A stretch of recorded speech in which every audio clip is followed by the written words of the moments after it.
So, a couple of months ago, my friend wanted me to write a comic for him, something that dealt with space, sci fi, and Lovecraftian elements. Now, I had only read Call of Cthulhu, but I started researching, doing the assignment, and a couple months later, I'm a bit of a fanatic, and I have read most of his work. And now I want to share in that love and that enthusiasm with you guys. Whether you're just tuning into the channel now or you know me before, I really want to dive in and just give you guys what I think are the most essential Lovecraft stories for newcomers. Or if you've only read a couple, make sure you read these, and I'll throw in some other suggestions as well. It gives me an excuse to gush about some stories I love and just recommend them to people. So, without further ado, we can get into it. So, of course, Lovecraft himself is known as like the father or creator of cosmic horror as a genre, but he did some other stuff too, and he did a lot of it very well. And he, of course, created Cthulhu and the Cthulhu mythos. That's what he's most known for. And we're just going to jump into it. So, starting off, I want to talk about if there's one story you should read to get Lovecraft, and that's just a great story, what should it be? In my opinion, I actually agree with Lovecraft on this. So, Lovecraft's favorite story is The Color Out of Space. And I think that is the one story, if there's one I should suggest that you should read, it is The Color Out of Space. Now, Color Out of Space follows, of course, this meteor that crashes into the Earth, and it has this strange color about it, and weird things start happening. Unexplained, unexplainable things, and chaos ensues. I love this story. I think it totally gives you the feel of cosmic horror and the unknowable and stuff like that, while being very simple and very self-contained. It is technically part of the Cthulhu mythos, but you wouldn't know that from reading this in itself. It's only like referenced in other stories to come. But it is great. It intersects at so many points, and that is my first pick for you guys. So next up, of course, his most iconic story, Call of Cthulhu. Now, this is the first one I read, and then I reread it before making this video, and it still holds up. And I liked it more the second time. I think Call of Cthulhu is not as easily accessible, I would say, in terms of the story as The Color Out of Space, but it is still, of course, iconic. That theme of there's this ancient deity that is awakening something that's alien and under the oceans, and just the slow, methodical trying to figure out what is going on. It's really interesting, and it's pure Lovecraft goodness. Next up, we have the story that really made me into a fanatic. So, like I said, I read Call of Cthulhu, and then I took a break for a while. And then I was recommended some stories, and now I had gotten this assignment. And I was already in my car driving around. I listened to scary stories a lot, and I listened to the BBC audiobook reading of The Shadow over Innsmouth.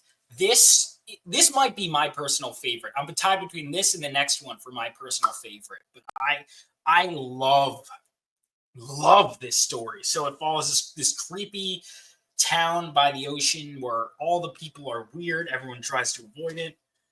And it's called Innsmouth, of course. And one of the things I like about this story is the slow build, the atmosphere, and that it's like one of the only stories where the character really has an arc. Most Lovecraftian characters, he's not the best character writer, right? But most characters are academics that basically are like study something and they're like, this is weird. Anyway, here's me writing down this experience, and the story kind of ends there.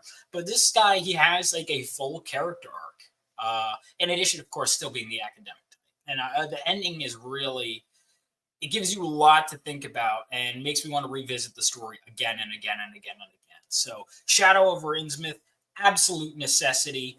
You have to read it. Now, if you like it, because it is tied into the Cthulhu mythos, there's kind of like this corner of the Cthulhu mythos with Cthulhu and Dagon and the Deep Ones. And if you want more of that after reading Shadow over Innsmouth, want more of Dagon, then read Dagon. It is a very short story. I think it's like 6 to 8 pages. It is Lovecraft's first published work, I believe, making it also the first entry in the Cthulhu mythos. It's short, it's effective, and it has a really great ending that sticks with you, and it gives you more Dagon. So not as essential as the other ones I mentioned, but it's just, if you like Shadow over Innsmouth and you want that, it's only a couple pages. You should read it.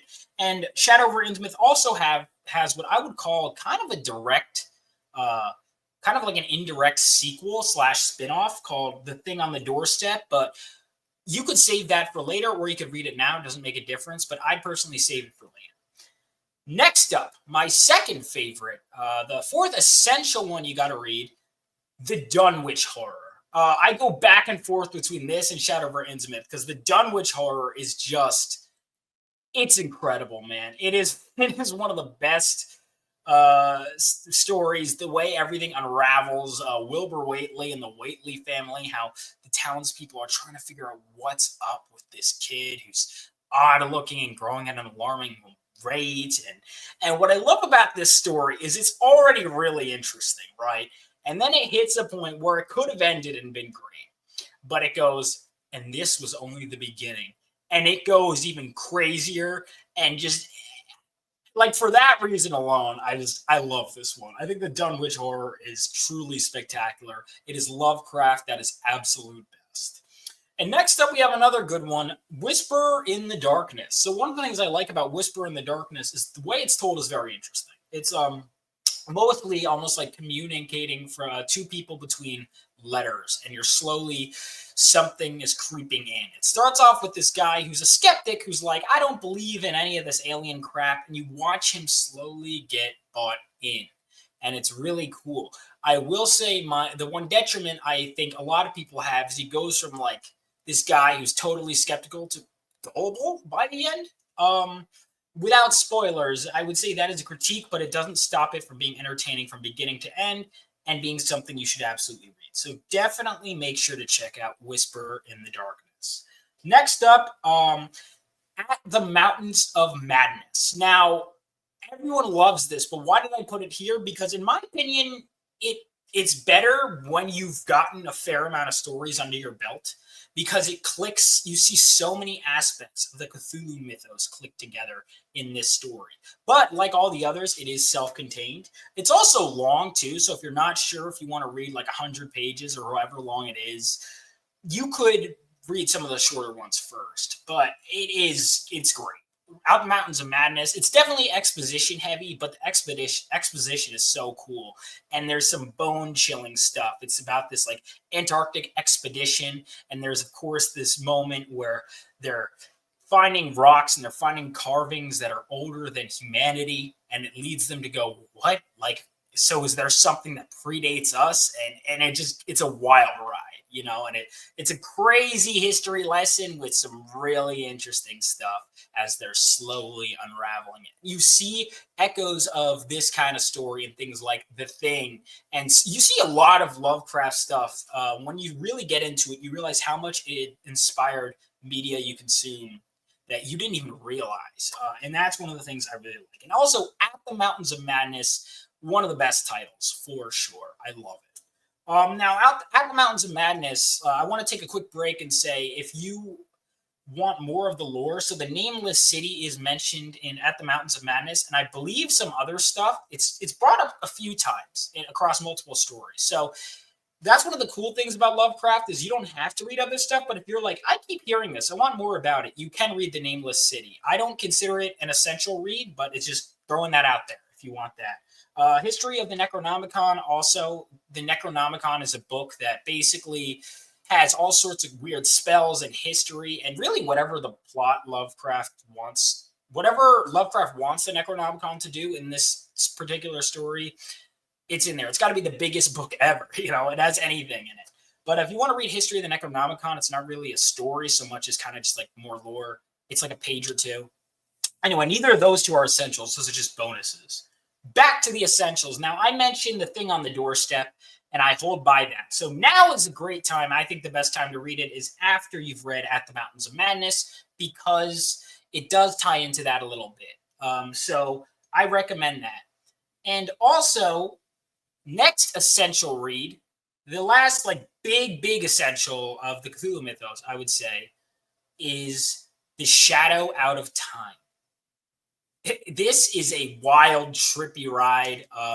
Deals with kind of time travel, but it's in a weird, roundabout way. While diving into more Cthulhu mythos, it builds off of stuff in At the Mountains of Madness and more.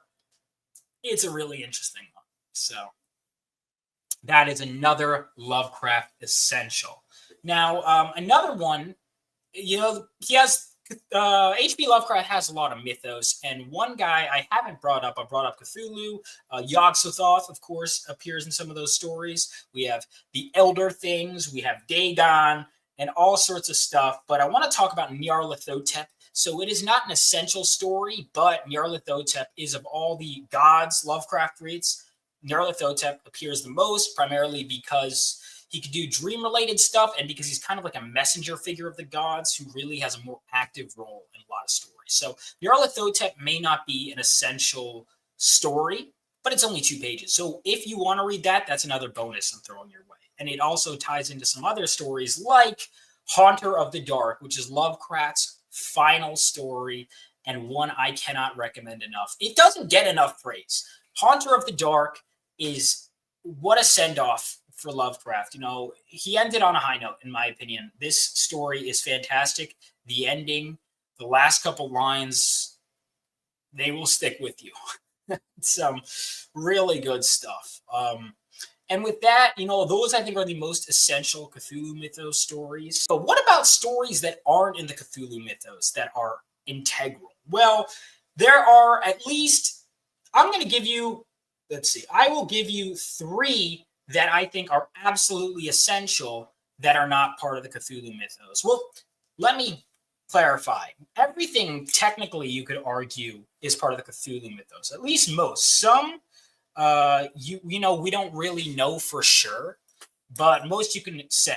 Let's start with The Rats in the Walls, which does have Nyarlathotep in a role. But again, you don't have to read Nyarlathotep.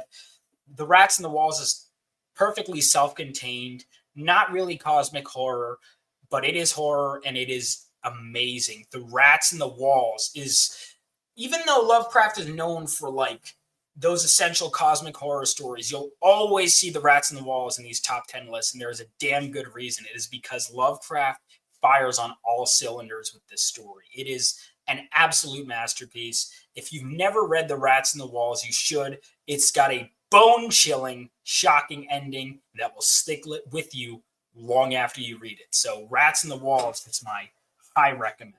Another one that's very easy to read, I would say, because a lot of stuff, even his best, gets very wordy. A super easy one is Herbert West Reanimator. It's very easy to follow, and it's kind of like fun, but it's also still, horror. And apparently the movie is really good. It's been on my watch list forever. I have not seen it yet, but now I definitely want to. But Herbert West Reanimator, highly recommend that one. Next up, his longest work, if you really want to read it, his longest work is The Case of Charles Dexter Ward. This one is fantastic. I will say the ending I did see coming from a mile away, but the journey to get there was good. I actually enjoyed it. It held me and has some stuff that will stick with me. So The Case of Charles Dexter Ward, another one I recommend. All right, so those are the most essential Lovecraft stories, but I'm going to rattle off some other ones that are shorter that you can read. Of course, The Music of Eric Zahn, Pickman's Model, The Outsider, The Lurking Fear, Dreams in the Witch House, which does tie pretty well into the Cthulhu mythos. The Statement of Randolph Carter, which introduces the character Randolph Carter, who plays a huge role in the dream cycle stuff. Then you've got The Cats of Ulthar, which is kind of like, it's weird because it's like fantasy horror, but it's kind of cute in a weird way, even though it's morbid. Because it's like, as someone who loves cats, it's nice because it's like this town basically makes this rule: you can never kill cats. And like, why? Well, because someone did, and then the cats got mad. I don't want to spoil it, but The Cats of Ulthar, it's very different from his other works, but I kind of like it. Similarly is Cellophane, which is more of a fantasy story, and I remember reading it and going, man, that ending, I don't really. And then I remember kind of rereading it and then looking into it and going, damn, it's a heartfelt, it's a bit of a gut punch. It's a bittersweet, heartfelt ending. Then From Beyond is another good one. It's just cosmic horror. That's a good one. And there are tons of others. And even though I've read over 30 stories, there's still plenty I haven't gotten to. But I also, real quick, wanted to highlight that Lovecraft kind of did almost like a Lord of the Rings esque kind of shared universe style story called The Dream Quest of Unknown Kadath, which basically involves the Dreamlands are a realm in Lovecraft's world where Nyarlathotep, who is one of the, like kind of a messenger of the gods and messes with dreams. He passes between both, hence why he has so many appearances. Plays a prominent role there. And this character, Randolph Carter, is in a bunch of stories, and he has to go on this quest to find this city. And along the way, he stops by a lot of different places from other Lovecraft stories. So it's kind of like, it's almost like a lot of fan service. I have very mixed thoughts on the story. I think the pacing is whack, but I think there's a good story in there somewhere. But I don't love it, but I understand why so many people do. But if you want to read The Dream Quest of Unknown Kadath, I recommend you read Cellophane, as I mentioned, The Statement of Randolph Carter, The Cats of Ulthar, Pickman's Model, those four that I mentioned, but you should also add The Doom That Came to Sarnath, The Other Gods, and The White Ship, because all of those link into The Dream Quest of Unknown Kadath. And then after that, read The Silver Key, which I like more than The Dream Quest of Unknown Kadath, and then Through the Gates of the Silver Key, which I also like. So that is more than enough to get you started. But like I said, just rattling it off, again, the most essential Lovecraft stories are as follows. The Color Out of Space, Call of Cthulhu, Shadow over Innsmouth, Dagon, The Dunwich Horror, Whisper in the Darkness, At the Mountains of Madness, The Thing on the Doorstep, Shadow Out of Time, Haunter of the Dark, The Rats in the Walls, and Herbert West Reanimator. And if you even want, you could throw in Nyarlathotep. Oh, and The Case of Charles Dexter Ward. Those are the most essential ones. So definitely read those. And then if you want to read any others, go for it. If you have any others that you think I left off, let me know. Hey, I left off some that even I like, but I couldn't ramble forever in a beginner's guide. So I definitely want to keep talking more in depth about this kind of stuff. Let me know what your favorites are in the comments below, what your personal definitive reading order is, what you think people's first story should be, and all that good stuff. And I just want to say thank you guys so much for watching. And before I get out of your hair, I do want to say that I am a writer, probably going to be pulling from some Lovecraft in the future, more so because there's so much to pack in. But I have my own comic books that I've written. That's right. So check out my comic books. I've got Phenomenova issues 1 and 2 with a third issue on the way and more stuff to come. Phenomenova is a superhero story set 20 years after World War III and follows the son of a veteran who strikes out to become a superhero. And in issue 3, we see a team of superheroes called Phenomenova that he will be joining. So definitely make sure to check that out because it's going to be something really cool. I also do have a short story collection, a horror short story collection that I'm going to be working on. So if you're more of a book person, either way, you should subscribe to the Rebel Oasis Studios newsletter to keep up to date on all the things I'm working on. You can also read some free samples of my work if you go to the digital comics section on my website. But thank you guys so much for watching, and I'll see you in the next video. Peace out.